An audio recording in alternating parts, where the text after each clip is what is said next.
శ్రీ సచ్చిదానంద సద్గురు సాయినాథ్ మహారాజ్ కి జై. శ్రీ సాయి సచరిత 679వ పేజీ 99వ నుంచి ఈరోజు చదువుతున్నాము. వాని ఖరీదు 2 రూపాయలు లేదా 3 లేక 4. బాబా 16 రూపాయలు ఇవ్వగా చూసి తాత్య చకితుడయ్యాడు. వ్యాపారి అడిగినంత డబ్బు ఇచ్చి మేకలను ఖరీదు చేయడాన్ని ప్రత్యక్షంగా చూసి తాత్యతో పాటు మాధవరావు బాబా చర్యను దుయ్యబట్టారు.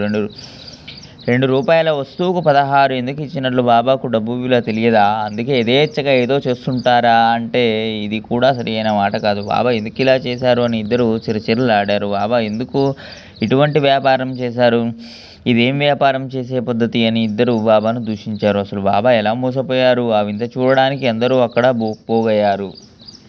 ఏమాత్రం నష్టం కలగనట్లు బాబా తమలో నిశ్చింతగా ఉన్నారు. ఇద్దరూ అలా కోపగిస్తూ దూషించిన బాబా కించితైనా చెల్లించలేదు. సంతోషంగా ప్రశాంతంగా ఉన్నారు. తర్వాత తాత్య శ్యామ వినయంగా ఆదరవపూర్వకంగా 32 రూపాయలు వృధాగా పోయాయి కదా, ఇదేం ఉదార బుద్ధి అని అడిగారు. కేవలం డబ్బును గురించిన ప్రశ్నను విని సాయి నవ్వు ముఖంతో పిచ్చి జనులారా, నేను మిమ్మల్ని ఎలా సమాధానపరచను అని తమలో అనుకున్నారు. వారి శాంతి విలక్షణమైనది. వారి స్థైర్యం అనుప్రమాణమైన చలించలేదు. ఇదే పరమశాంతికి లక్షణం అని జనులందరూ ఆశ్చర్యపడ్డారు. క్రోధం అనేది లేకుండా పరమశాంతిని అనుభవించే వారిని, సర్వప్రాణుల్లోనూ భగవంతుని చూసేవారిని అవివేకం ఎలా తాకగలదు? వివేక దృష్టి గల సమర్థులు క్రోధాన్ని తమ ఎదుటకు రానియరు. అనుకోకుండా అలాంటి సందర్భం వస్తే వారి శాంతి భోషానం తెరుచుకుంటుంది. నిరంతరం అల్లా మాలికని ధ్యానం చేసే వారి మహిమను నేను ఎంతని వర్ణించను. వారి చరిత్ర అగాధం మరియు గహనము, అతి పావనం, శుభప్రదము, జ్ఞానస్వరూపం, వైరాగ్యనిధి, శాంతి సాగరం, పరిపూర్ణ కరుణాబుద్ధి గల సాయి ఏమన్నారో వినండి. ఆ ఇద్దరి ఆ విగ్రహాన్ని కానీ బాబా వారితో, నేను ఉండడానికి ఇల్లు వాకిలి లేనివాడిని, నేను ఎందుకోసం డబ్బు పోగు చేసుకోవాలి? ముందు అంగడికి వెళ్ళి 1 సేరు పప్పు కొనుక్కొని రండి, వానికి తృప్తిగా మేత పెట్టి వారిని మరల గొల్లవానికి ఇచ్చివేయండి అని చెప్పారు. వారి ఆజ్ఞానుసారం వెంటనే పప్పుని తెచ్చి మేకలకు మేత పెట్టారు. ఇక ఆలస్యం చేయకుండా వారిని మరల మందలోకి పంపించి వేశారు. సాయిబాబా మూర్తిభవించిన పరోపకారానికి ప్రత్యక్ష అవతారం. వారికి తాత్య, శ్యామ లేదా ఇతరులు సలహాలను సూచించేవారా?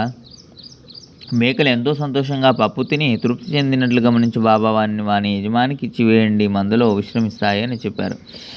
ఆ విధంగా రూపాయలు పోయినవి, మేకలు కూడా ఉచితంగా పోయాయి. తర్వాత మేకల గత జన్మ గురించి బాబా వింతగా చెప్పారు. తాత్య వల్లనే శ్యామ కూడా ఆ ఇద్దరిపైన బాబాకు ప్రేమ.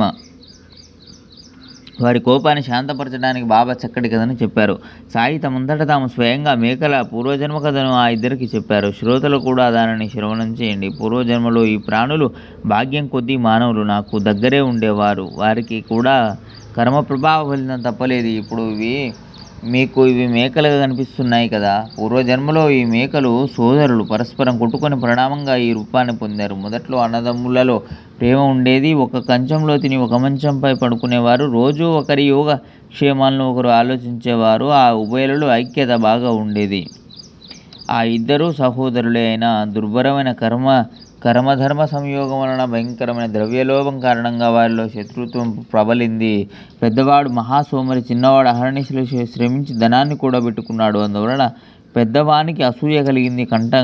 కంటకంలా ఉన్న తమ్ముని తొలగించితే తనకు ద్రవ్యానికి లోటు ఉండదు అని పెద్దవాడు ధనలోభంతో చెడుగా ఆలోచించసాగాడు. ధనం మీది మోహం దృష్టికి ప్రతిబంధకమైంది. కళ్ళు ఉండి అతడు అంధుడయ్యాడు. బంధుత్వాన్ని, సోదర ప్రేమను మర్చిపోయి తమ్ముని హతమార్చడానికి సన్నద్ధుడయ్యాడు. ప్రారంధ కర్మ భోగం పరమ కఠినమైనది. నిష్కారణంగా శత్రుత్వం ఉత్పన్నమైంది. రహస్యంగా ఉన్న కపటం బయటపడింది. లోభం నిగ్రహించుకోలేనంతగా పెరిగింది. వారి ఆయువు తీరిపోయింది. సోదర ప్రేమను పూర్తిగా మర్చిపోయారు. దురభిమానం ఎంతో పెరిగిపోయింది. శత్రువు వలె ఒకరితో ఒకరు పోట్లాడుకున్నారు. ఒకడు సోదరుని కర్రతో తలపైన కొట్టి కింద పడేశాడు. రెండోవాడు గడ్డలతో కొట్టి తన సోదరుని చంపేశాడు. ఆ ఇద్దరు రక్తం కారుస్తూ చిన్న భిన్నంగా మూర్ఛపడిపోయారు. కాసేపటికంతా ప్రాణాలను కోల్పోయి ఇద్దరూ చనిపోయారు. జీవితాలు అలా అంతం కాగా వారు ఈ యోనిలో ప్రవేశించారు. వారిని చూడగానే వారి వృత్తాంతమంతా నాకు గుర్తుకు వచ్చింది. చేసిన కర్మను అనుభవించడానికి మేకల జన్మకు వచ్చారు. అకస్మాత్తుగా వారిని మందలో చూసి నాకు వారిపై ప్రేమ కలిగింది. అందువలన సొంత డబ్బు ఖర్చు పెట్టి వానికి విశ్రమాన్ని కలిగించాలని అనిపించింది. కానీ మీ కారణంగా వాని కర్మ వానికి అడ్డు తగిలింది. మేకల మీద దయ ఉన్న మీ బలవంతం వలన చివరకు నేను వానిని గొల్లవానికి తిరిగి ఇచ్చివేయడానికి ఒప్పుకున్నాను అని చెప్పారు. ఇక్కడితో కథ ముగిసింది. శ్రోతలు నన్ను క్షమించాలి. తర్వాత అధ్యాయాన్ని వింటే మనసు సంతోషం కలుగుతుంది. అది కూడా సాయి నుండి శ్రవించిన అమృతం, పరమ ప్రేమ భరితమని హేమాడ్ పంత్ సాయి చరణాలయందు వినమ్రుడై శ్రోతలకు మనవి చేస్తున్నాడు. స్వస్తి శ్రీ సంతజన ప్రేరితము భక్త హేమాడ్ పంత్ విరచితము అయిన శ్రీ సాయి సమృద్ధ చరిత్రలో కాశీ గయాగమనం అజాజన్మ కథనమను 46వ అధ్యాయం సంపూర్ణం. శ్రీ సద్గురు సాయినాథార్పణమస్తు. శుభం భవతు.